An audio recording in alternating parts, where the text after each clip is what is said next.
Bonjour à tous, heureux de retrouver les fidèles qui nous suivent grâce notamment au dispositif de formation en ligne et puis bienvenue aux nouveaux professeurs, nouveaux chefs d'établissement qui nous rejoignent dans ce carrefour. Aujourd'hui, à la réalisation, Michael Gac du département éducation du secrétaire général de l'enseignement catholique, que je remercie d'être aux commandes. Jean-Marc Petit, délégué général de RENASUP, qui est notre expert. Et puis moi-même, pour ceux qui ne me reconnaissent pas, Yves Ruelland, président de RENASUP. Ce temps de travail doit vous permettre de gérer au mieux les questions de nos jeunes qui vont pas tarder à arriver parce que vous savez évidemment que c'est aujourd'hui qu'ils vont connaître leurs premiers écrans et comme nous sommes dans une situation pour le moins anxiogène, eh bien ils vont se tourner vers vous, mesdames, messieurs les professeurs, surtout qu'ils risquent pour beaucoup de voir plein de noms s'afficher sur leur écran et tout d'un coup l'inquiétude va monter. Merci à tous ceux qui ont déjà posé des questions, elles sont nombreuses. Nous avons ainsi pu bâtir quelques diapositives pour y répondre. Mais tout au long de ce webinaire, comme d'habitude, vous pouvez poser vos questions en direct telles que Michael vous l'indiquera à l'écran. Pour vous retrouver et pour vous donner 2 points de repère avant de commencer, nous vous proposons, à titre d'éventuel rappel, c'est toujours nécessaire quelquefois, un premier temps avec une vue générale des formations post-bac avec notamment un focus sur les bachelors, parce que c'est toujours quand même, ça reste un peu une nébuleuse ces bachelors, donc on aura 2 diapositives pour vous montrer ce que sont les 4 grandes séries de bachelor. Et puis dans un second temps, eh bien, on s'attardera sur Parcoursup, comment ça marche, quelles en sont les subtilités, et ça, Jean-Marc est un grand spécialiste des subtilités de Parcoursup, et puis on repérera les changements d'une année sur l'autre, il y a toujours des améliorations. Voilà, on est ensemble pour une bonne heure. Bonne participation et c'est parti avec la première diapo qui s'affiche, la première partie de notre propos, comprendre l'organisation de l'enseignement supérieur dans sa dynamique et ses passerelles, et on vous propose un premier schéma et je donne la parole à Jean-Marc. Bonjour à tous. Donc vos élèves, vos jeunes ont formulé un certain nombre de vœux sur Parcoursup. Alors, bon, soit ils ont pu formuler un certain nombre de vœux. En moyenne, on est entre 8 et 9 vœux. Il y a plus de vœux cette année que l'année précédente. En gros, ils ont pu se porter soit sur les DUT, soit sur les licences, soit sur les BTS, soit sur les CPGE, les classes préparatoires aux grandes écoles, soit sur les bachelors sur lesquels on reviendra, mais aussi sur un certain nombre d'écoles post-bac en 5 ans, dont les IEP. Alors vous aurez remarqué que cette année, en plus, pour ces écoles en 5 ans qui habituellement recrutaient sur concours, eh bien cette année, le recrutement se fait sur dossier, compte tenu de la situation un peu particulière, liée bien sûr au confinement. Et puis, ils ont pu aussi postuler sur un certain nombre d'écoles spécialisées, type les instituts de formation aux soins infirmiers, les instituts d'orthophonistes, etc., etc.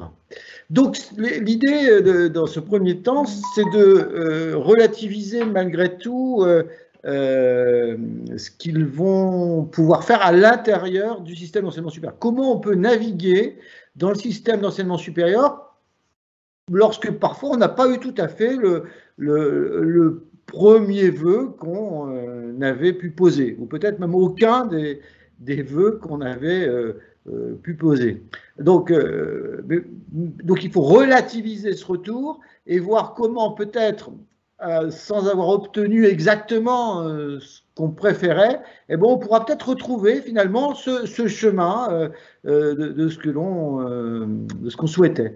Alors, si on passe à la diapo suivante, justement, on va déjà observer que, tout d'abord, si on se présente, si on a postulé pour un DUT 1, pour cette année encore, dernière année, eh bien, on postule pour une formation en 2 ans alors je dis que c'est la dernière année parce qu'à partir de 2021, les gens qui entreront dans les IUT n'entreront plus dans DUT, mais dans un BUT, Bachelor universitaire de technologie, qui serait une formation directement en 3 ans. Ceux qui ont postulé pour une licence, en général, sont des gens qui finalement pensent immédiatement études longues, enfin, ce serait bien qu'ils y pensent, parce qu'en gros, il y a très peu de licences, à part quelques licences professionnelles, mais très peu de licences qui permettent de s'insérer dans la vie professionnelle, et donc il faut penser master à partir du moment. Donc on part quasiment dans un schéma Bac+5, un peu comme ceux qui avaient postulé aux écoles post-bac. Ceux qui auront postulé pour un BTS, eh bien, comme pour les IUT, eux postulent pour une formation qui aboutira à un diplôme en 2 ans en principe.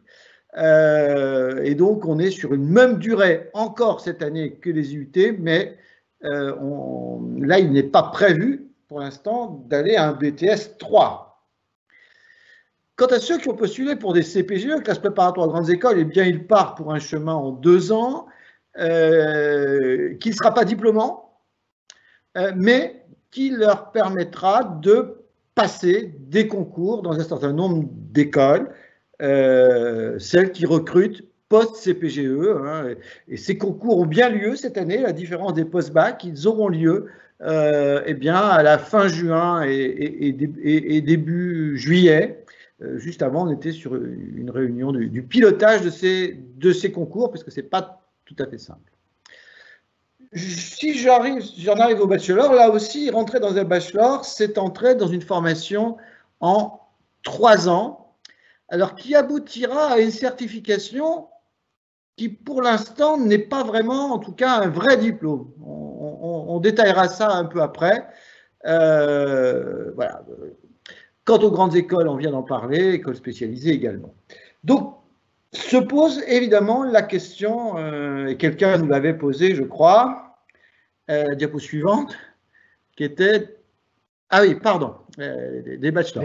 Alors, voilà, alors, des passerelles. Comment, finalement, on a une structure de formation de base que je viens de vous présenter, hein, des IUT en 2 ans, des BTS en 2 ans, etc., etc. Mais est-ce que vraiment, voilà, c'est terminé au bout des 2 ans, on rentre dans les professionnels? Alors oui, on peut, parce que c'est fait pour ça. En revanche, il existe aujourd'hui de nombreux dispositifs qui permettent de poursuivre. Tout d'abord, ceux qui sont en DUT vont quasiment tous sur le champ du niveau L3. Il est très rare aujourd'hui que quelqu'un entre dans les professionnels avec les 2 années de DUT. C'est un peu pour ça d'ailleurs que les UT ont obtenu que leur diplôme en 2 ans devienne un diplôme directement en 3 ans. Une fois qu'on a, alors avant d'aller plus loin, les gens qui sont en DUT peuvent aussi postuler au concours sur titre des grandes écoles. C'est ce qu'on appelle les concours passerelles.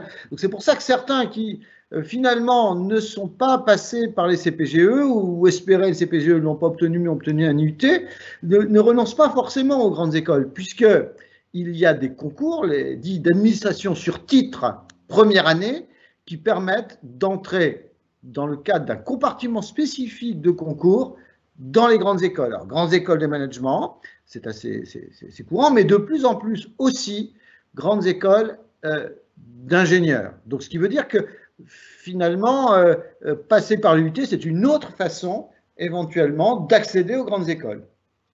Alors, toutes les grandes écoles ne recrutent pas sur concours sur titre, mais il faut bien reconnaître qu'elles sont très nombreuses à le faire. Par exemple, côté école de management, c'est vrai que HEC n'a pas de concours sur titre première année, c'est-à-dire que si on a une UT, on ne peut pas postuler directement à HEC ou à l'ESSEC. En gros, au top 3, on ne postule pas. Mais dès la quatrième école, on peut très bien y arriver. Donc, vous voyez, quelqu'un qui postule sur une école classée, classée par la CGE, donc reconnu par l'État, avec un diplôme reconnu par l'État, eh bien, finalement, dès la 4e école, le schéma DUT est un schéma tout à fait possible. Alors, il faut savoir quand même que les concours sur titre première année ne sont pas forcément les plus ouverts. Il y a un autre circuit par la flèche suivante qui est plus sûr. En fait, vous pouvez conseiller à vos élèves, et c'est vrai aussi pour ceux qui sont en BTS, eh bien, d'aller vers une licence et depuis cette licence, repasser un deuxième concours, qui est le concours d'admission sur titre deuxième année, ce qui permet de rentrer en deuxième année d'école, c'est-à-dire au niveau Master 1 d'école. Donc on ne perd pas de temps, hein. On progresse, on va du bac plus 2 à un bac plus 3 et on va rentrer dans un bac plus 3, dans un bac plus 4 en école. Or, ce concours-là est un concours plus ouvert, plus accessible par les écoles qui mettent plus de place que pour le concours première année, c'est-à-dire le concours passerelle première année, qui était ouvert aussi au BTS. Alors vous voyez, les BTS ont aussi le même circuit finalement. Quand on sort d'un BTS, on peut bien sûr rentrer dans les professionnels. Alors c'est plus courant que pour les IUT, mais on peut également passer les concours sur titre première année avec toutes les limites que je viens d'évoquer, mais on peut plus facilement rejoindre une licence qui permettra ensuite de passer le concours à ST2. Ce qui veut dire que finalement, on peut même avec un BTS revenir dans les grandes écoles. Alors, un petit focus également, vous avez vu en L3, j'ai écrit licence 3 et licence pro. Alors, licence professionnelle, c'est pas tout à fait la même chose. C'est-à-dire que peuvent entrer en licence professionnelle tous ceux qui ont un niveau L2. Donc, soit une licence 2 d'université, soit un DUT, soit un BTS. Mais cette licence pro, normalement, est orientée insertion professionnelle. C'est-à-dire que quand on fait une licence pro, ce n'est pas fait pour poursuivre ensuite des études. C'est la licence 3, la licence, alors elle est dite non pas professionnelle, mais professionnalisante, qui permettent d'entrer. Alors, je vois passer une question, effectivement, je n'ai pas évoqué un certain type de prépa qui sont les prépas ATS, c'était pour ne pas alourdir le schéma. Alors, effectivement, il est tout à fait possible, après un DUT ou après un BTS, de suivre une prépa ATS, donc admission des techniciens supérieurs. Alors, quelle différence avec le fait de passer, par exemple, par licence 3 et grande école?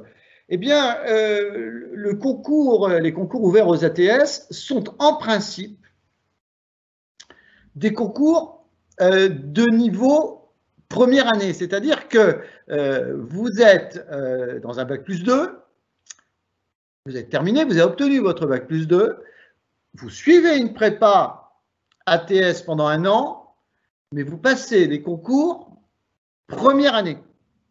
Donc, c'est-à-dire que, à la différence du schéma licence 3, où je passe le concours de deuxième année, si j'ai fait une prépa ATS, c'est pour rentrer en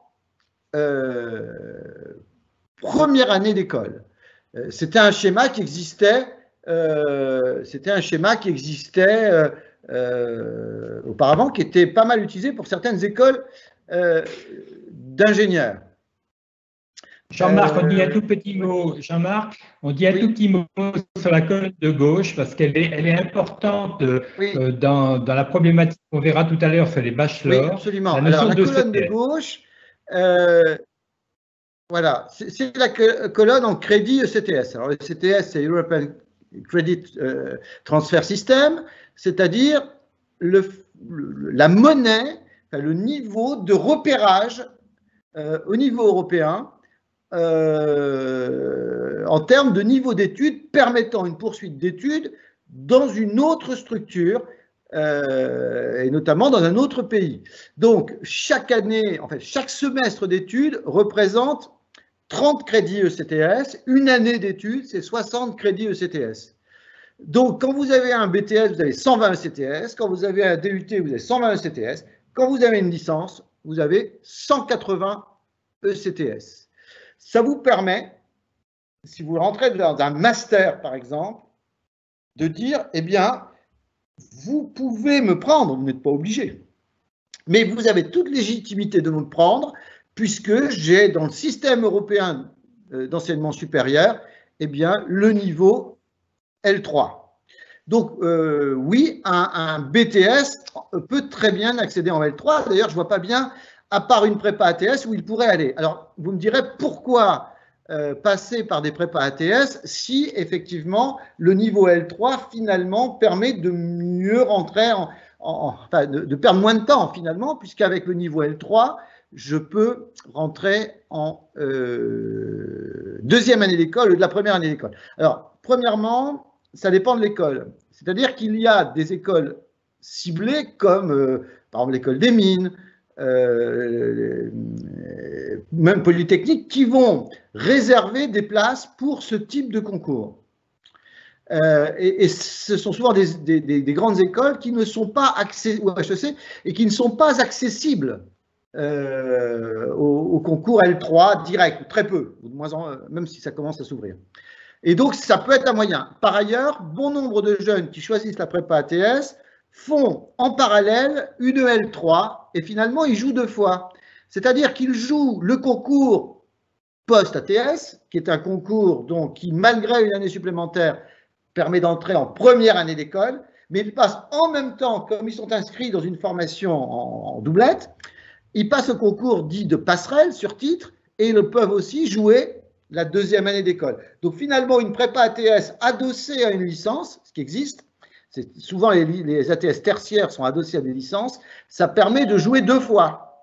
Une fois côté licence et une fois côté... pardon, il y a mon chien qui me pose quelques problèmes. On a compris que Jean-Marc avait un bon gardien. Alors, nous allons passer à la première question posée par l'un d'entre vous. Je m'y perds dans les bachelors, pouvez-vous m'aider? Parce qu'effectivement, les lecteurs d'un certain nombre de revues, que ce soit l'étudiant, l'encart du Monde, etc., on s'aperçoit régulièrement qu'il y a des pages entières de papier glacé avec des jeunes qui s'éclatent sur des pelouses et qui disent « Venez préparer un bachelor chez nous, vous verrez, la vie sera belle ». Alors, faisons un petit point sur ces bachelors. Il y a 2 diapos, il y a 4 grandes séries de bachelors. Première diapo sur les 2 grandes séries, 2 premières séries. Jean-Marc. Alors, voilà. Alors, bachelor. Tout d'abord, bachelor, à l'origine, ça n'existait pas dans le système de formation français. En fait, bachelor, c'est le niveau Bac plus 3 dans le système anglo-saxon. En Grande-Bretagne, c'est plutôt le Bac plus 3. Alors, ce qui est vrai, c'est que si vous allez aux États-Unis, vous avez des bachelors qui correspondent à des Bac plus 4. Mais bon, je ne vais pas rentrer dans le détail parce qu'en fait, ça correspond au même âge qu'un Bac plus 3 en France, parce que les études secondaires dans le monde anglo-saxon, hein, enfin plutôt aux États-Unis ou au Canada, se terminent au niveau de la première en France. Donc si je fais 4 années de plus, j'arrive finalement à un niveau Bac plus 3. Donc c'est le niveau Bac plus 3 du monde anglo-saxon. Alors pourquoi est-ce qu'on a importé ça en France? Parce que pendant longtemps, le niveau Bac plus 3 était réservé à l'université avec l'appellation licence. Et c'était la seule appellation possible. Et c'était réservé aux universités. Et donc, des structures comme des écoles qui ont souhaité créer des Bac plus 3, eh bien, ayant créé ces Bac plus 3, ont dû leur donner un nom autre que la licence. Et ils ont choisi une appellation qui n'était pas protégée, qui était l'appellation bachelor. Sauf que ça a tellement bien fonctionné qu'on va voir que c'est maintenant le ministère de l'Enseignement supérieur qui rentre dans le jeu du bachelor lui-même. Alors, ceci étant dit, il faut quand même aider vos élèves à s'y retrouver parce que derrière le bachelor, il y a le meilleur, mais il y a aussi éventuellement des choses qui ne sont pas aussi...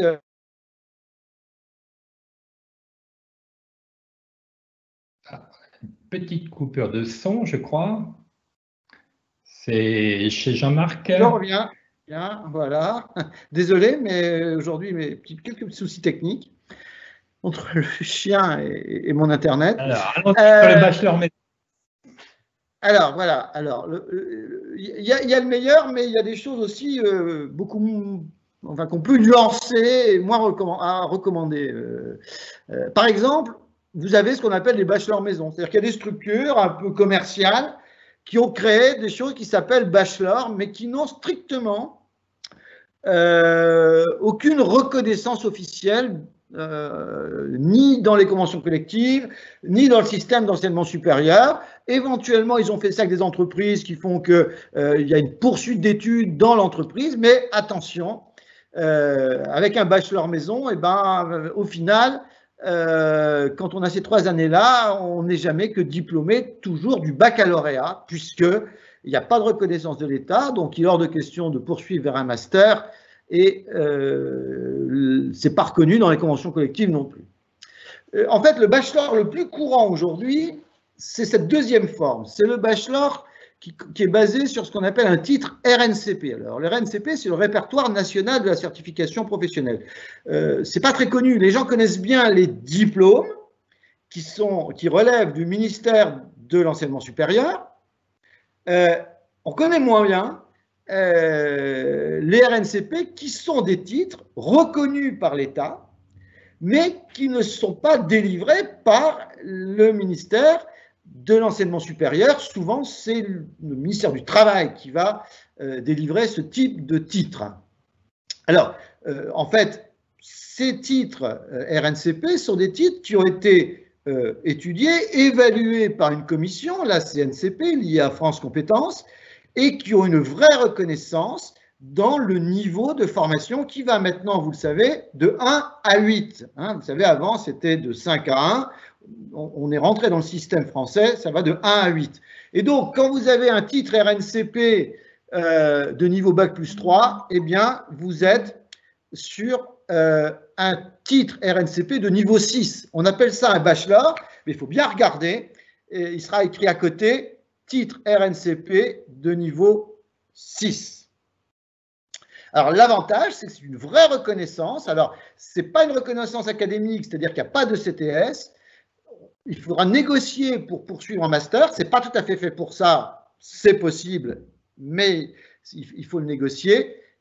Mais toutefois, ça donne une vraie qualification et une insertion sur le marché du travail, sachant que le segment Bac plus 3 est un des segments aujourd'hui les plus recherchés sur ce marché du travail. De plus en plus, les entreprises cherchent à recruter sur ce niveau Bac plus 3, là où tout le monde veut souvent aller à Bac plus 5 d'ailleurs. Et donc, alors, voilà, le titre RNCP. Ensuite, vous avez une troisième famille de bachelors. Ces bachelors qu'on va trouver dans les grandes écoles. De plus en plus de grandes écoles vont vous proposer des bachelors. Alors, le bachelor, je ne vais pas l'oublier, c'est pour elles une façon de recruter post-bac, là où jusque-là, elles recrutaient post-bac plus 2. Bon.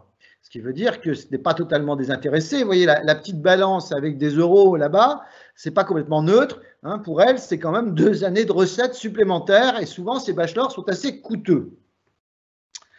C'est-à-dire que vous les avez souvent entre 7 et 10 000 euros, selon l'école, évidemment. Mais, évidemment, ces bachelors ont une vraie valeur parce qu'ils sont visés par le ministère de l'Enseignement supérieur et demain, très prochainement, ils obtiendront le grade de licence, c'est-à-dire qu'ils auront une vraie reconnaissance finalement dans le système d'enseignement supérieur. Donc, on se retrouve avec des bachelors, voyez, qui viennent rejoindre le système puisque le ministère de l'Enseignement supérieur a, par un décret récent, reconnu le principe de bachelor à grade de licence. Donc, faire un bachelor dans une grande école, eh bien, ça vous permet quand même d'avoir un vrai diplôme académique. Ça ne vous permet pas d'avoir ce qu'on appelle le diplôme du programme grande école, mais on peut le retrouver par les concours passerelles, justement, que j'évoquais tout à l'heure.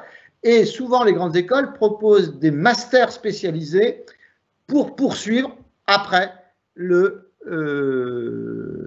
bachelor. Alors, le seul bémol, c'est que c'est un peu cher. Alors, parfois, il y a des propositions d'alternance qui permettent de l'absorber.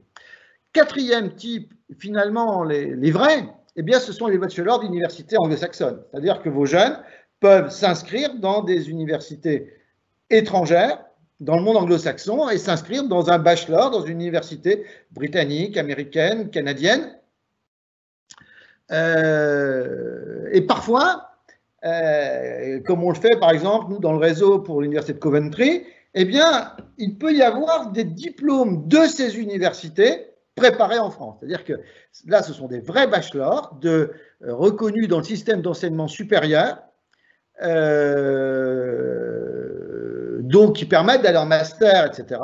Et parce qu'ils sont reconnus dans l'espace de Bologne, espace européen d'enseignement supérieur, ce sont des diplômes officiels par exemple, de l'État britannique. Et donc, ils sont reconnus. Alors, Jean-Marc, c'est l'occasion de répondre. Jean-Marc, c'est l'occasion de répondre à une question. Est-ce qu'on peut préparer un bachelor derrière un BTS par une année de spécialisation, puisque c'est le cas de ce que nous avons mis en place dans le réseau RENASUP avec Coventry. Est-ce que tu peux expliquer très rapidement que ce bachelor est bien préparé à travers un BTS plus une année simplement? Absolument. C'est-à-dire que tous ces diplômes sont modulaires, ils sont conçus à partir de 60 CTS par an. Donc, quand vous avez un BTS ou un UT, vous avez 120 ECTS. Et donc, vous avez la possibilité de postuler pour le niveau L3 dans un bachelor. Et donc, ce qu'on fait en France, par exemple, avec Coventry, ce sont ce qu'on appelle des top-up. C'est-à-dire que nous développons en France uniquement la 3e année et ça permet pour un jeune finalement de faire 2 années de BTS et puis faire par un top-up une 3e année qui lui donne donc le bachelor 181 CTS reconnu dans l'espace européen de Bologne. Un des avantages, c'est qu'au lieu d'avoir quelque chose d'un petit peu coûteux, malgré tout, même si en France, les bachelors ne sont pas trop coûteux, mais enfin ceux-là, c'est que pendant les 2 premières années, on a pu bénéficier, pendant le BTS, d'une formation à coût réduit. Donc ça peut être quelque chose d'intéressant de faire 2 ans à coût réduit. La 3e année, éventuellement, d'ailleurs, dans un processus d'alternance, parce qu'il y a des supports d'alternance, à coût assez faible également. À noter, je voudrais donner une petite précision également, parce que certains peuvent s'en inquiéter. Le système européen d'enseignement supérieur ne relève pas de l'Union européenne. Il relève du Conseil de l'Europe, c'est-à-dire Bologne. Et donc, relevant de Bologne, eh bien, le Brexit ne change rien. C'est-à-dire que si effectivement le Brexit change pour ce qui concerne les bourses Erasmus, qui sont des fonds de l'Union européenne, donc ça a forcément changé avec le Brexit ne change rien pour la reconnaissance mutuelle des diplômes, puisque nous sommes dans le Conseil de l'Europe et que je sache, la Grande-Bretagne ne sort pas du Conseil de l'Europe. Je reviendrai tout à l'heure sur la question des vétos. Là. Merci Jean-Marc pour cette première partie. On s'est remis en tête un peu tout cela. Il y a quelques questions, soit que je suis en train d'y répondre en privé ou on y reviendra à la fin, mais nous essayons d'avancer maintenant sur les mécanismes du portail Parcoursup. Et on part de la question de Jean-Paul, qui nous dit, est-ce que sur un exemple très pratico-pratique, est-ce que vous pouvez nous expliquer qu'est-ce qui va se passer aujourd'hui? La question de Jean-Paul est en train de s'afficher. Voilà, peut-on reprendre sur un exemple le déroulé du retour des vœux tel que va le recevoir dans la journée ou demain un jeune? Alors on prend cet exemple qui s'affiche et que va commenter en 2 ou 3 diapos Jean-Marc. Voilà un jeune, on ne le connaît pas bien, mais il a ses vœux qui viennent de s'afficher à gauche, tous ses vœux. Il avait de l'ambition, ce jeune, avec des vœux assez différents. Et puis voilà, tel que sur son écran ce soir, eh bien, il va avoir les réponses. Jean-Marc, à toi. Voilà. On a là toute la famille des réponses possibles. Tout d'abord, il y a peut-être des demandes qui n'ont pas été retenues. Alors, généralement, ce qu'on vous répond, c'est que la commission d'examen des vœux n'a pas retenu votre dossier. Donc, ça veut dire que vous n'avez pas été classé. Hein, quand les établissements d'accueil reçoivent des listes de candidatures, ils peuvent décider de classer ou de ne pas classer. Alors, si elles ne classent pas, la seule raison qui leur permet de ne pas classer, c'est que la candidature est décalée par rapport aux attendus. C'est-à-dire que toutes les formations, aujourd'hui, ont des attendus qui se déclinent en critères, c'est-à-dire, si vous préférez, des prérequis. Mais ça s'appelle des attendus. Si quelqu'un a un dossier qui ne correspond pas aux attendus, par exemple, il postule à une formation où il y a 2 langues et pendant ses études secondaires, il était sur un bac pro où il n'y avait qu'une seule langue, eh bien, son dossier ne correspond pas aux attendus puisqu'il n'a pas l'exigence de 2e langue. Donc, il y a un certain nombre d'attendus, ils sont affichés, ils sont connus, hein, et on peut retrouver ces attendus encore maintenant sur le site, sur la formation. Et donc, quand une structure reçoit des candidatures, tous ceux qui ne collent pas aux attendus sont non classés. Ensuite, les autres sont classés par ordre de préférence, pas au sens d'affinité, mais au sens d'un classement par rapport au niveau, par rapport à la motivation. Vous savez, bon, c'est un mix, hein, c'est-à-dire qu'il y a les résultats, il y a la fiche à venir, il y a le projet de formation motivée. Enfin, la commission d'examen des vœux a dû statuer là-dessus et elle a classé les dossiers. Alors évidemment, elle a classé beaucoup plus de dossiers qu'elle n'avait de place. Hein. Imaginons une formation à 40 places et elle va en classer, par exemple, 200. Tout simplement parce qu'elle sait très bien que si elle n'en avait classé que 40, les 40 auxquels elle aura dit oui ne vont pas forcément, eux, accepter sa proposition. Donc, elle sait très bien qu'il lui faudra faire des propositions à beaucoup plus de candidats, et donc, elle a classé les candidats. Donc, quelqu'un qui reçoit, là, comme je vois dans la question, la commission d'examen des vœux n'a pas retenu votre dossier, ça veut dire qu'il est dans le non. C'est-à-dire que c'est terminé, il n'est pas en attente, c'est terminé pour cette formation-là. Après, alors les candidats peuvent avoir reçu des oui si, on verra ce que c'est que le oui si, et puis pour d'autres formations, ils peuvent être en attente. Alors s'ils sont en attente, on verra un peu plus loin ce que ça veut dire. Alors on va d'abord se poser sur les oui, si tu veux bien, au niveau de la diapo. Voilà. Donc évidemment, c'est un temps important, hein, donc diapo suivant, mais parce que c'est là que les jeunes vont venir vers vous en disant, bon, j'ai tout ça, j'en fais quoi? Alors tout d'abord, oui et oui si, quelle différence? Alors en général, les oui si sont prononcés par des universités et quelques autres formations qui ont l'autorisation de dire oui si. En fait, oui et oui si, ça a exactement le même statut.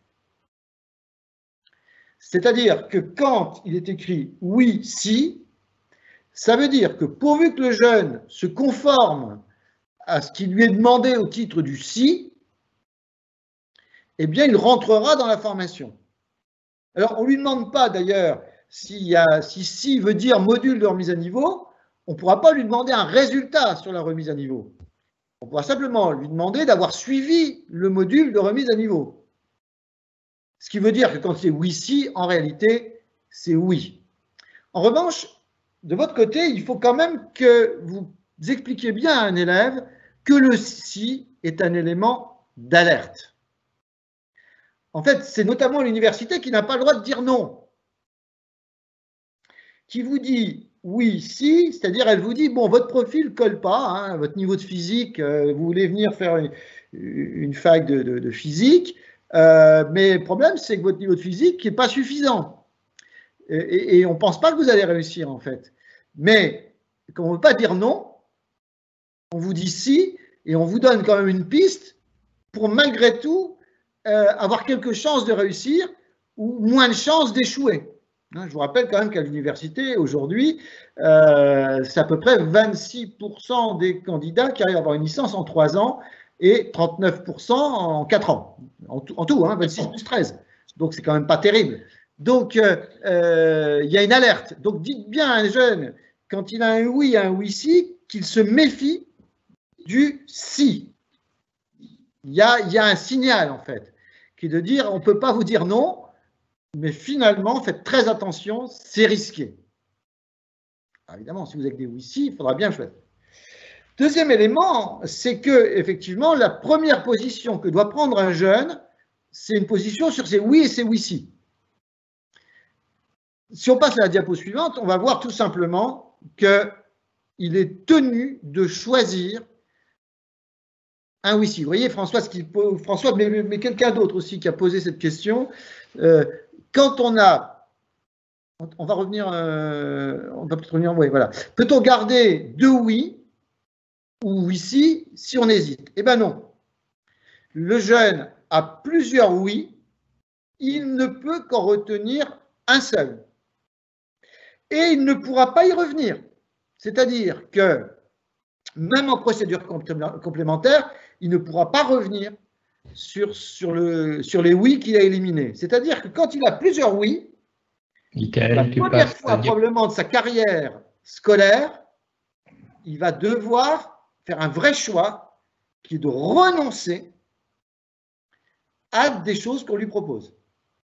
Il avait 2 propositions, eh bien, 2 oui, eh bien, il faut qu'il choisisse l'un des 2. Et lorsqu'il aura choisi l'un des 2, l'autre disparaît de son programme et il ne pourra pas y revenir. Donc, ce n'est pas la peine qu'ils disent « Ah ben aujourd'hui, j'hésite, je prendrai bien celui-là. » Eh ben non. Il a, ici, là, cette semaine, il a J plus 4, exceptionnellement. C'est-à-dire qu'il a 4 jours, après, à partir de demain, puisque c'est 5 jours au total, mais à partir de demain, 4 jours, pour savoir lequel de ces oui il garde. Mais quels sont les oui qu'il est oui ou oui si, et quels sont les oui ou oui si qu'il élimine. Par définition, 4 jours, il ne peut rester qu'un oui. Ou un oui si. Ou un oui si, voilà, mais un seul. Ok, alors les autres vœux maintenant, sur la diapo alors, les suivante. autres vœux qui étaient en attente. Alors là, effectivement, ces vœux en attente signifient qu'il est classé, mais que pour l'instant, son classement fait qu'il n'est pas appelé. Quelqu'un me posait la question de savoir ce que c'est que la liste d'appel. Eh bien, la liste d'appel, ce sont ceux qui, s'il y a 40 places par exemple, et que donc l'établissement a 200 candidats classés et qu'il en appelle 40, ça veut dire qu'il y a 40 jeunes qui vont recevoir une proposition de type oui ou oui si. Vous voyez, là, il a dit, il a accepté son oui-si, et c'est tout. Tous ceux qui sont sur un positionnement postérieur aux 40 premiers vont recevoir tout simplement une réponse qui est attente. Je suis en liste d'attente. Et là aussi, il va falloir se positionner sur les vœux en attente. Soit je garde ces vœux en attente, et je dis je maintiens, soit je considère que ce pourquoi j'ai été mis en attente était moins intéressant que ce pourquoi j'ai déjà reçu un oui, et je renonce. Alors évidemment, il n'y a rien qui m'oblige à renoncer. Je peux maintenir en attente autant de vœux que je le souhaite. Mais on va voir que ce n'est peut-être pas très civique. Donc si on va à la diapo suivante, donc sur ces vœux en attente, il peut dire je continue ou pas. Alors, comment savoir si on a des chances sur un vœu en attente? Voilà, parce que vous allez avoir de l'anxiété, parce que vous allez voir arriver, notamment les IFSI par exemple, comme toujours, vous avez des gens qui disent « je suis mis en attente et je suis 442e en attente ». Parce qu'effectivement, quand vous recevez l'information que vous êtes en attente, vous avez un rang d'attente. On vous dit quel est votre rang. Alors c'est sûr que quand vous avez une formation à 40 places et qu'on vous dit que vous êtes 442e, il y a de quoi s'affoler. En fait, non, il faut calmer le jeu. Il y a des cas où effectivement on peut considérer qu'être en 442e, c'est mort, mais il y a pas mal de formations où c'est pas mort du tout. Pourquoi? Parce que vos jeunes ont pu faire un nombre de vœux très important. C'est-à-dire que, vous savez bien, on peut quasiment aller jusqu'à 20 vœux avec le jeu des sous-vœux.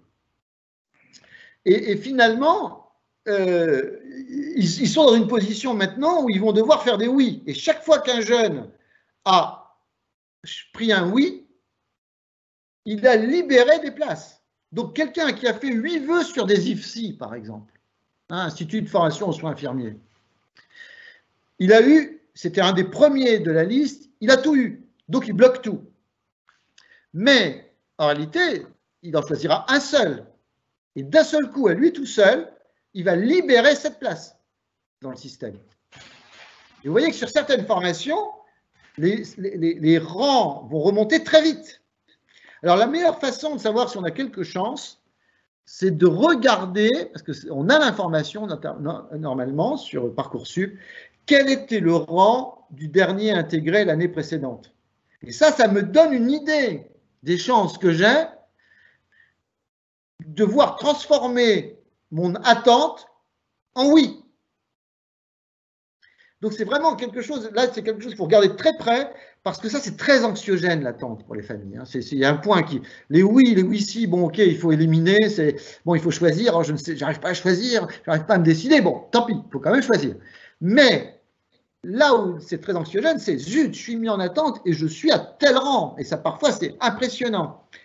Mais ça ne veut parfois rien dire du tout, et c'est bien pour ça qu'il faut regarder quel est le rang du dernier intégré. Donc dites bien à vos élèves, et à leur famille surtout, parce que les parents sont souvent plus angoissés que leurs enfants, quel était ce rang. Et finalement, vous risquez de vous apercevoir qu'il a toutes les chances de réussir, en fait. Alors Jean-Marc, on a une question là qui vient d'arriver sur le fil. Si on refuse un oui car on est en attente avec une autre formation, ben non, c'est très dangereux. Évidemment, il ne faut pas refuser un oui au prétexte qu'on a une attente, parce que refuser un oui, c'est définitif. On ne peut plus revenir après. Parce que le oui, quand vous dites un oui, ça ne vous empêche absolument pas de garder tous les autres vœux qui sont en attente. Et c'est lorsque le vœu en attente va se libérer, va se transformer en oui, qu'il faudra choisir entre le oui que vous avez pris et cette attente qui s'est transformée en oui. Mais jusqu'à ce que le vœu en attente se soit transformé en oui, il faut garder vos oui, parce que sinon, vous allez vous retrouver, vous risquez, comme disait Yves, vous allez vous retrouver en fin de cursus sans proposition. Donc, c'est sûr que dès que vous avez plusieurs oui, il faut en garder au moins un. Bien. Alors, Sarah nous demande, pourquoi est-ce qu'il faut renoncer aux vœux en attente? Parce que tout compte fait, on n'a qu'à garder toutes les attentes et puis on verra bien. Pourquoi est-ce qu'il faut renoncer à des vœux en attente, Jean-Marc? Alors, pourquoi est-ce qu'il faut renoncer à des vœux en attente? Alors, si on passe à la diapo suivante, on verra que, en fait, un jeune n'a vocation à garder en attente que des vœux qu'il considère comme plus intéressants que le oui qu'il a déjà obtenu. Ça ne sert à rien de garder en attente quelque chose qui nous intéresse moins que la formation pour laquelle on a déjà été retenu. Et on a eu un oui, on l'a gardé. Donc, hop, quand un vœu en attente est inférieur à notre vœu déjà obtenu, il ne faut pas le garder. Alors, pourquoi pas le garder? Pour les autres, c'est une question de civisme. Bien sûr, vous avez le droit de tout garder. Il y a des jeunes parfois qui disent « moi, je garde tout ». Oui, mais quand ils gardent tout, ils ralentissent les listes pour les autres. C'est-à-dire qu'il y a des gens qui sont en attente et qui les veulent vraiment. Alors que quand vous êtes en attente et que vous voulez juste voir comme ça si votre attente va… Vous savez, il y a ceux qui veulent afficher le palmarès. Ah ben, je suis pris à Louis le Grand, je suis en attente à Ginette. Bon, je préfère de toute façon Louis le Grand. Mais je voudrais savoir s'ils vont me prendre quand même à Ginette. Donc je vais attendre. C'est pas sympa parce que, bon, c'est bien beau de vouloir afficher son palmarès, mais ça bloque d'autres.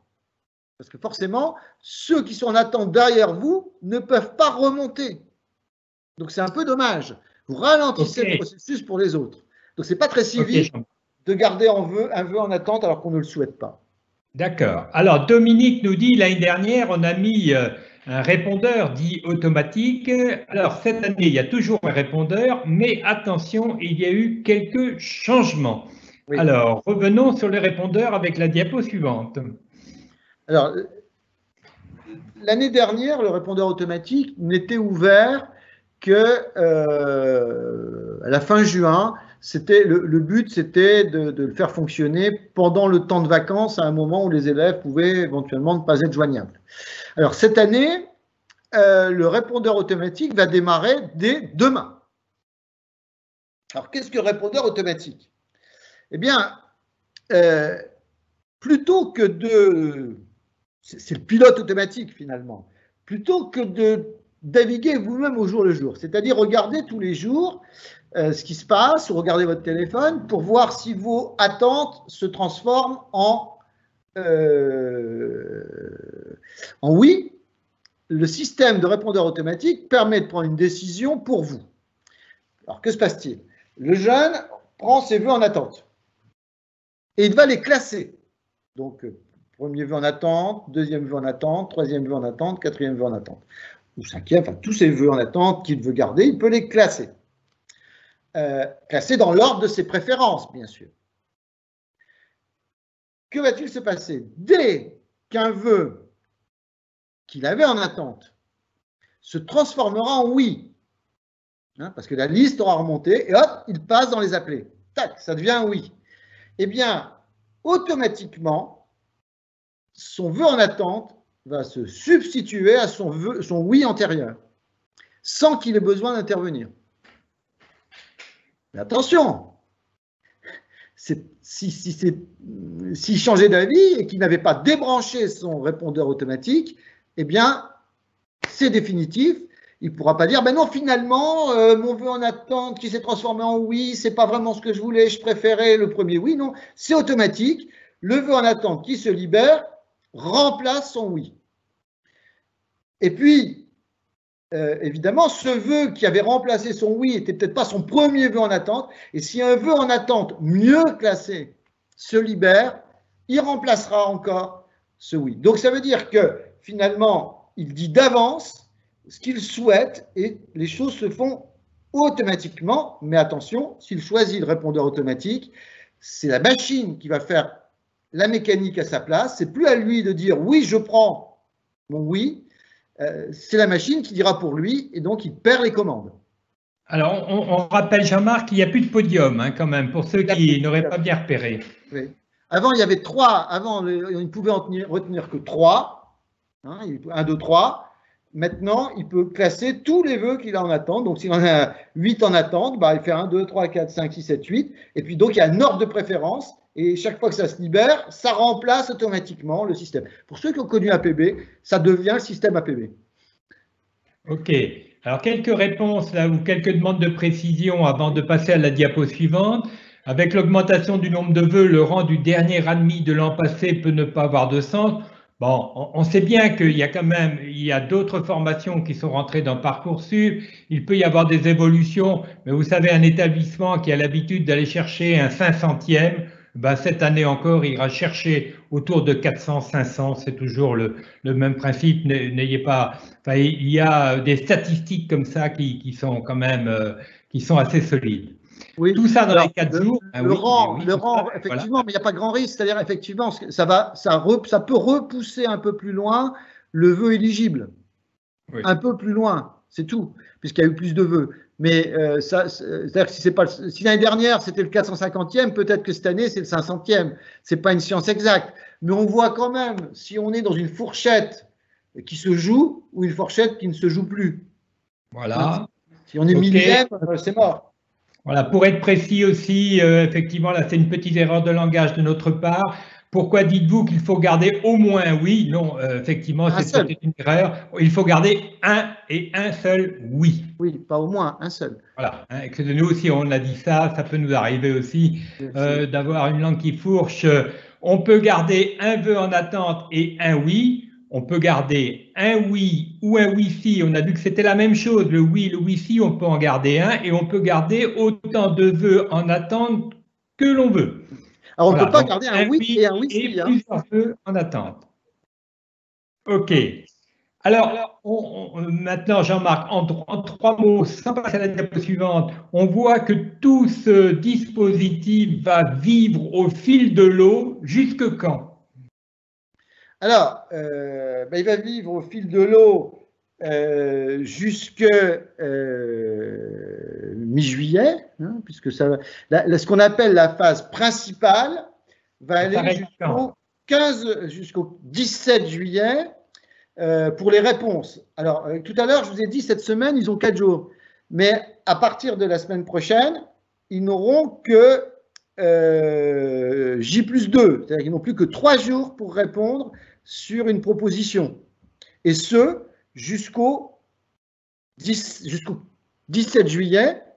Hein, leur dernière proposition arrivera le 15 et il leur restera 2 jours pour statuer sur cette proposition puisque la phase initiale s'arrête le 17. Ça veut dire que donc tout ça va tourner. Hein, c'est sûr que par une formation de 40 places, dans un premier temps, il va y avoir 10 candidats et 30 qui n'ont pas retenu la proposition. Et puis, il y en a 5 qui vont arriver. Et chaque fois, les listes remontent. Les gens prennent pas, mettent en attente, gardent, etc. Et de ce, jusqu'au 17 juillet. En revanche, au 17 juillet, il faudra quand même avoir statué là-dessus. Donc ça, c'est quand même quelque chose d'important. Donc si on peut aller un peu... Alors, la phase complémentaire, avec la question d'Annie, on va l'aborder. Qui est concerné dans la phase complémentaire? Alors, cette phase complémentaire, elle va démarrer quand? Alors, la phase complémentaire, on peut m'avancer le diaporama. Voilà, diapo suivante. Voilà, alors la phase complémentaire, elle va commencer du 16 juin au 13 septembre. Alors, vous allez me dire, tiens, c'est bizarre. C'est-à-dire qu'on n'attend pas la fin de la phase initiale pour commencer la phase complémentaire. Non, parce que permet la phase complémentaire? Eh bien, la phase complémentaire permet de formuler des nouveaux vœux. C'est-à-dire, je ne suis pas tout à fait content, satisfait des retours sur mes premiers vœux. Et donc, j'ai envie de rejouer avec des nouveaux vœux. Alors, j'ai peut-être eu des oui, mais ce n'est pas vraiment ce que je voulais. J'ai envie de rejouer. Tous les candidats ont cette possibilité. C'est-à-dire que, bien sûr, ça concerne au premier chef ceux qui n'ont pas de proposition du tout, donc qui doivent absolument aller dans la phase complémentaire. Mais même un candidat qui a reçu des propositions, peut se dire, tout compte fait, je peux peut-être avoir des choses un peu mieux dans la phase complémentaire. Dans la phase complémentaire, donc je dois m'inscrire. Hein, à partir du 16 juin, l'élève s'inscrit et il va avoir accès à des formations qui n'ont pas fait le plein et qui donc proposent des phases disponibles. Je n'ai pas accès à toutes les formations. Je n'ai accès dans cette phase complémentaire, si je rentre dans la phase complémentaire, qu'aux formations qui ne sont pas remplies compte tenu des retours des candidatures. Et donc, je peux formuler des vœux sur les 10 nouveaux vœux sur ces formations qui n'ont pas fait le plein, mais parfois, certaines de ces formations qui n'ont pas fait le plein peuvent être plus intéressantes que celles que j'avais obtenues. Donc, c'est pour ça que tout candidat a le droit de s'inscrire en formation en phase dite complémentaire. Et cette phase complémentaire va aller jusqu'au bout du processus, c'est-à-dire jusqu'au 13 septembre. C'est-à-dire qu'après le 17 juillet, évidemment, elle continue. Mais elle fonctionne, vous le voyez, en parallèle jusqu'au 17 juillet avec la phase initiale. Alors, il y a toujours la question des jeunes qui n'ont que des noms. Et ça pose vraiment une difficulté. Pour eux, évidemment, c'est dur. Et alors, quels sont les dispositifs, quels dispositifs mis en place par l'Éducation nationale et l'enseignement catholique, d'ailleurs, à partir du 8 juillet?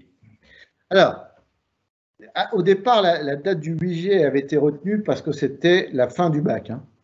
Et c'était juste statuer, de faire participer à cette phase qu'aux jeunes qui avaient obtenu le bac. Alors cette année, c'est pas tout à fait comme ça que ça va se passer, c'est-à-dire que c'est bien le 8 juillet, mais l'obtention du bac ne sera pas nécessaire pour être étudié en CAES. Pourquoi?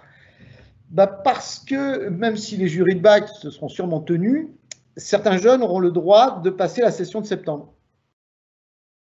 Et donc, on ne peut pas éliminer d'office des jeunes qui pourront obtenir le bac en septembre. Donc, on va étudier tous les cas sans proposition. Donc, une CAES, c'est une commission qui se réunit au niveau académique, c'est une commission d'accès à l'enseignement supérieur, et on réunit autour d'une table le chef des services d'information et d'orientation d'une académie et les offreurs de formation qui peuvent éventuellement essayer de répondre à des jeunes qui sont sans solution. Donc on examine les vœux initiaux de ces jeunes qui n'ont pas reçu de proposition et on essaye de leur faire des propositions qui soient les plus proches possibles de ces vœux qu'ils avaient formulés. Par exemple, j'avais demandé un BTS de tel type à tel endroit, mais globalement, je n'ai rien obtenu. Eh bien, peut-être qu'une autre formation, un autre BTS voisin, soit de voisin pour des questions géographiques, soit de voisin en termes de spécialité, va pouvoir me faire une proposition. J'aurai toujours la possibilité de la prendre ou de ne pas la prendre, mais l'idée, c'est que personne soit finalement sans aucune proposition. Et l'année dernière, d'ailleurs, il y a même eu des créations spécifiques de classes passerelles pour les jeunes qui avaient demandé des IFSI et qui s'étaient retrouvés sans proposition. Alors, nous avons énormément de questions, nous ne pourrons certainement pas tous les traiter, d'autant que je m'aperçois qu'on a même des jeunes qui sont arrivés, on ne sait pas comment, mais qui sont arrivés sur notre site et qui me demandent pourquoi à ce jour je n'ai pas ma position sur la liste d'attente. C'est normal, vous savez qu'il y a un affichage ce soir pour tout le monde et que demain il y aura des précisions sur la plateforme, donc ne vous inquiétez pas, chère Aline, je crois que c'est vous qui avez posé la question. Y a-t-il une priorité pour les jeunes qui auront choisi les répondeurs? Non, ils seront traités de la même façon que ceux qui gèrent leur liste manuellement. Peut-on garder un oui et un Wi-Fi? Non. Le Wi-Fi, c'est la même chose que le oui et vous ne pouvez garder qu'un seul oui ou Wi-Fi. Vous ne pouvez pas en garder deux. Je n'ai pas bien compris le délai de 4 jours. Le délai de 4 jours, c'est-à-dire, en fin de compte, c'est 4 jours francs puisque c'est le 5e jour qui compte. C'est pendant ce délai, le jeune doit se positionner sur l'ensemble des vœux. Retenir un Wi-Fi, un oui ou un Wi-Fi et laisser des vœux en attente, il n'y a pas de problème. Ça, il faut qu'il se positionne dans le calendrier. S'il ne se positionne pas, il sera positionné automatiquement. Ou démissionné. Ou démissionné, ce qui risque d'être plus grave. Voilà. Alors, je voudrais aussi maintenant essayer. Alors, la mécanique de Parcoursup, Jean-Marc, a fonctionné. Et alors, qu'est-ce qu'on fait? On passe à la diapo suivante. Christian nous dit, ça y est, j'ai un avis favorable. Sur la question précédente, juste un instant sur les histoires des délais. Ce qu'il faut bien comprendre, c'est que le jeune a, dans la première semaine, 4 jours pour répondre. Et ensuite, ce sera de 2 jours, enfin, il aura 2 jours, J plus 2. Mais, attention, effectivement, s'il n'a pas répondu dans le délai, on considère qu'il n'a pas pris. Il avait plusieurs oui, il n'a rien dit, il est démissionné de ses oui. Tout au plus, il pourra garder ses vœux en attente. Donc, il vaut quand même mieux avoir choisi un des oui. Ça, c'est la première chose. Il ne va pas garder ses oui indéfiniment, puisqu'il devait choisir. Il n'a pas choisi, il est démissionné des deux. Vous voyez il y a un enjeu. Il faut absolument qu'il réponde dans les 4 jours. Autre élément important, c'est qu'il n'est quand même pas obligé, s'il est décidé, d'attendre 4 jours. S'il n'en veut pas, autant qu'il le dise tout de suite. Parce que dès qu'il dit non, il libère une place pour un autre et on ne va pas attendre les 4 jours pour dire à l'autre « Ah ben ça y est, vous êtes remonté en liste d'attente ». Donc il ne faut pas penser qu'on va remonter en liste d'attente tous les 3 jours. Ce n'est pas comme ça que ça marche.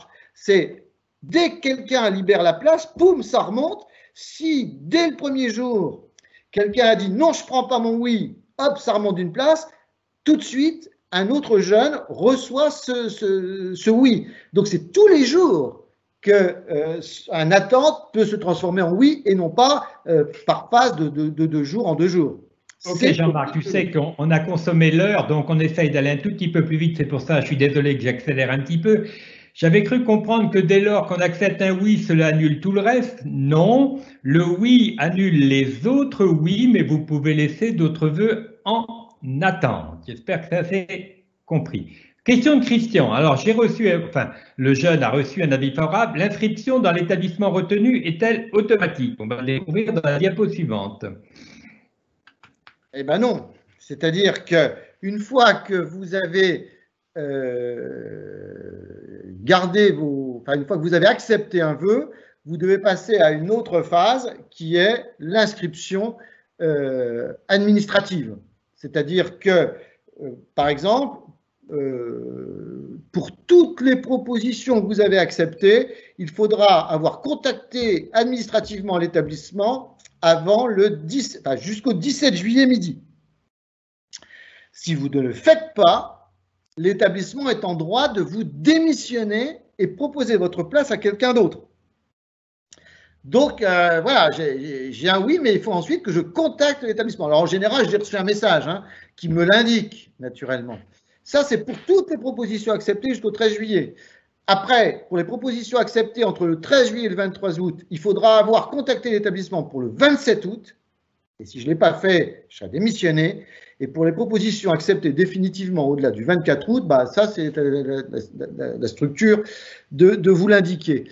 Alors, n'oubliez pas non plus qu'il y aura un point d'étape de 3 jours entre le 29 juin et le 1er juillet. C'est-à-dire que, comme il y a des gens qui, parfois, ont dit oui, ou ont mis des vœux en attente, mais en fait, ils avaient un autre projet. Par exemple, ils avaient été acceptés en Grande-Bretagne, ils avaient été acceptés à Sciences Po Paris, qui pour l'instant n'est pas, c'est la dernière année, ensuite ils seront dans Parcoursup, mais qui n'est pas dans Parcoursup. Et puis ils ont oublié de dire que finalement, leur oui, non, ils ne le prendront pas puisqu'ils préféraient une école en Grande-Bretagne ou Sciences Po Paris.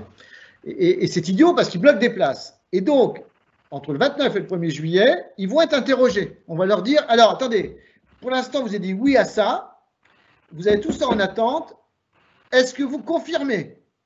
Celui qui n'aura pas confirmé, c'est-à-dire celui qui était un peu négligent, qui n'y tenait pas, mais qui n'avait pas démissionné, eh bien, s'il ne dit pas « je confirme », il va être démissionné. Alors, ça ne change rien, il confirme ce oui, mais il garde aussi ses vœux en attente, ça ne change strictement rien pour la suite du processus. Si un vœu en attente remonte, il remplacera son oui. La seule chose, c'est que s'il avait des vœux hors Parcoursup et qu'il préférait à ses vœux dans Parcoursup, eh bien, au moins, il a été obligé de le dire.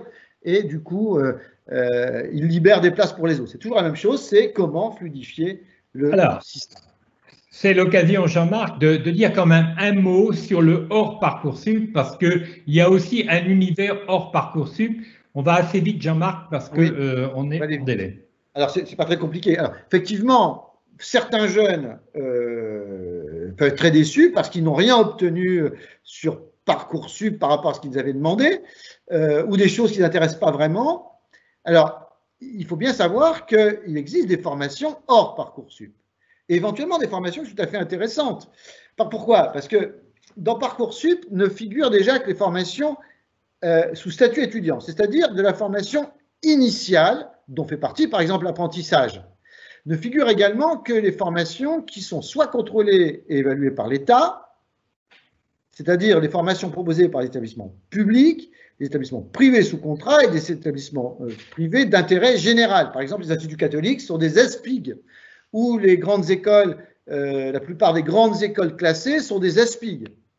De la même façon, d'ailleurs, les privés hors contrat qui préparent un diplôme comme un BTS sont également souvent sur Parcoursup. Mais il y a toute une offre qui n'est pas sur Parcoursup et qu'on va voir sur la diapo suivante. Et ça, vous pouvez dire à un jeune, par exemple, qui a demandé un BTS et qui ne l'a pas obtenu, tout d'abord, une partie de l'apprentissage n'a pas été pour l'instant retenue dans Parcoursup parce qu'ils veulent entrer l'apprentissage de façon progressive. Et deux, il y a de nombreuses formations qui sont en contrat de professionnalisation et qui, par définition, ne peuvent pas être sur Parcoursup parce que les contrats de professionnalisation relèvent de la formation continue. Or, je peux très bien faire un BTS, un bachelor en contrat de pro. Donc, il faut aller voir, du coup, cette offre complémentaire qui n'est pas sur Parcoursup. Même chose pour un certain nombre de titres RNCP, même chose pour un certain nombre de bachelors. Alors, le risque, évidemment, si je ne fais pas trop attention, c'est de tomber sur des purs commerciaux qui vendent du vent. Vous savez, il y a des très belles écoles non classées avec des super locaux, des super photos de jeunes sur des pelouses qui s'éclatent, mais dont les diplômes ne valent strictement rien. Alors, comment se repérer? Si on regarde, vous avez 2 points principaux de repérage. Si on va à la diapo suivante, il y a 2 logos qui doivent attirer votre attention. C'est soit diplôme contrôlé par l'État, alors ça c'est un diplôme visé, mais il y en a d'autres, qui vous donnent une garantie de qualité. Et puis aujourd'hui, pour tout ce qui est justement apprentissage et contrat de pro, est-ce qu'il y a bien le label Calliope? Alors cette année c'est un peu spécial parce qu'on est en phase de transition, donc tout le monde n'a pas encore été labellisé Calliope, mais dans un an, toute structure qui n'aura pas obtenu Calliope perdra ses droits à financement public. Donc c'est quand même un indicateur. Vous voyez, être certifié Calliope ou avoir ce logo, ces 2 logos sont des points de repérage. Alors j'ai gardé une question là parce qu'elle m'intéresse, parce que c'est là qu'on voit des petites nuances des fois avec la magouille, comme qui dirait l'autre. Oui. Un de mes élèves avait reçu l'accord oral dans un établissement BTS et ne comprend pas pourquoi il est classé en attente. Eh bien voilà, notre élève, il n'aurait jamais dû avoir avant un accord oral pour être intégré dans un établissement. C'est pas normal. Jean-Marc, un mot? Oui, non, ça veut dire que l'établissement d'origine n'a pas respecté les règles de Parcoursup. On ne peut pas dire à un jeune qu'il est pris en dehors de la phase dite des classements. Et vous voyez, voilà, on lui promet un truc et finalement, on a classé quelqu'un d'autre devant lui et il n'est pas pris. Alors, à mon avis, il a toutes ses chances parce qu'il n'est peut-être pas très loin dans le classement et qu'il va remonter. Mais l'établissement ne doit pas, et c'est contraire à la charte, c'est écrit, ne doit pas dire à un jeune qu'il est pris en amont de la procédure Parcoursup. Ça évite ce genre de désagrément. Et alors, juste un problème calendaire, parce que notamment le jeudi de l'Ascension là qui arrive, est-ce que le jeudi de l'Ascension est un jour qui compte, comme dirait l'autre? Oui, les samedis, dimanches, machin, tout ça, ça compte. D'accord. Donc, les 7 jours de la semaine comptent. Ah oui, absolument, ça tourne en continu. Samedi, c'est un algorithme automatique. Hein. Donc, ce ne sont pas les jours ouvrables. Donc, tout compte. Et j'en profite pour dire que cette année, comme il n'y a pas d'épreuve du bac, on a supprimé la fameuse semaine de neutralisation. Vous savez, il y avait une semaine pendant laquelle plus rien ne se passait, c'était la semaine du bac, c'était pour ne pas troubler les élèves pendant les épreuves du bac. Comme cette année, il n'y a pas d'épreuve du bac, il y a bien un bac. On a bien compris que le vrai bac, c'est Parcoursup. Hein. Si vous avez été pris sur la question, c'est est-ce que vous avez été bien pris par les formations supérieures? C'est ça qui compte. Au final, eh bien, il n'y a pas de semaine, ils ont supprimé la neutralisation de la semaine du bac. Donc ça va tourner pendant ce qui était à l'origine neutralisé. Voilà, ben écoutez, chers amis, nous avions encore d'autres questions, mais le temps nous est compté, comme dirait l'autre, mais vous pourrez retrouver évidemment le diaporama qui vous a été présenté et vous pouvez retrouver plein d'autres ressources sur le portail, repérez bien, excellencepro.afadec.fr. Vous savez que la FADEC est l'organisme d'enseignement catholique qui est en charge de tout ce qui est formation à distance, donc excellencepro.afadec.fr. Il sera rediffusé puisque tout ce webinaire a été enregistré par les soins de Michael et sera aussi accessible soit sur le site d'Excellence Pro, soit sur le site de l'enseignement catholique. Vous avez aussi une autre ressource sur le MOOC, mooc-renasup.org. Et puis, je suis sûr qu'il y a un petit endroit sur le portail Excellence Pro sur lequel vous pouvez poser encore des questions et nous nous chargerons avec Jean-Marc de vous répondre. Je suis désolé, on n'a pas pu prendre, on a plus d'une centaine de questions. Aurélia Poulard, si vous voulez me poser la question par ailleurs, je vais vous répondre sur la question des études de veto. Mais pas tout de suite, on a dit. Voilà. Voilà. Allez, on va tricher, on vous donne l'adresse. On vous donne l'adresse mail direct de Jean-Marc, c'est jmj, comme Jean-Marc, jm-petit, PETIT, enseignement-catholique.fr. Allez, comme ça, il aura un peu de travail. Voilà. Merci. Si vous ne l'avez pas retenu, vous allez sur le site RENASUP et vous pouvez poser vos questions sur le site RENASUP. Ça m'arrivera dans une boîte aux lettres. Mais c'est mieux, je préfère que ça arrive par mon mail direct parce que parfois, même mon mail met en indésirable les messages de mon propre site. Enfin bon. Alors, merci à toi Jean-Marc, merci Michael d'avoir assuré avec beaucoup de fluidité notre webinaire. Merci à vous tous, chers amis professeurs, on vous souhaite bon courage, n'hésitez pas à revenir vers nous, on est à votre service. Bonne continuation, bye bye. Au revoir.